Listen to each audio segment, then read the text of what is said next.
Robbie Gennet back here, Keyboard Magazine with RedOne, talking about Logic. Yes, sir. So, when you got to Logic 7, yeah, and everything got soft synths just opened up, so did you just get rid of all the other hardware and synths? No, that you it had? was hard at first, because you didn't want to give them up, And what synths did you have, like, at that time, up until that time? What kind of stuff were you using? I gotta start, all the prettiest, all of them. I had them, like, I had a MoFad, and I had You had a big stack of all EMU ones. Yeah. I had a Motif, but I had a Triton. I had a Triton. Yeah, I had a Triton. Of course, all of this, So Logic has replaced for you everything. Everything, actually, it did. And the synth sounds internally in Logic, just you can A/B them, and there's not even you don't need to. You can just switch them out, tweak them, however you want till you get the sound you have in your head, and you can save it. Yeah. As your own. I have like RedOne this, RedOne that, RedOne. Yeah.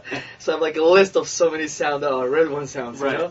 Because then you know that it's only you kind of who has them, unless if somebody else did the same frequencies. Sure. Which is, Are there any hardware synths that are out there that you still kind of would like to get your hands on? Like if you were going to go out of the box? Or do you feel like with a hardware synth, you almost have to do so much plugging and wiring that it takes away from the process? Definitely. You know what? Like I am so content. I am so good with my stuff that I have, and it's like unlimited. Yeah. Really unlimited sound. I have so much stuff here, so I don't feel like I need anything. You know what I mean? Like I don't.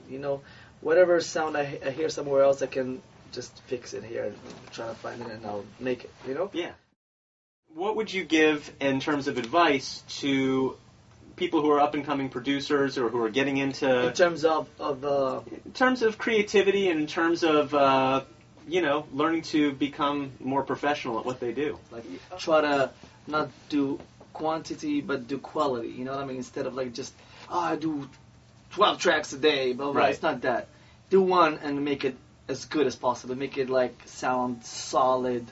Don't overdo it. Yeah. But just try to work on it professionally and think and get out of the box and see it as a different person. Not because like a lot of times you love what you do. Yeah. And you lose there. Yeah. You lose the quality just because you love it. You don't not overthink it, but you don't analyze it well as another person. Yeah. And you play it for somebody who'll be like, it's okay, and nobody's reacting, so something is wrong there. Yeah. So a lot of times one of the qualities that you should focus on is try to step out of the box, out of your zone, and hear it from different ear. Like, is this really, really good, or is it just because I did it? You know what I mean?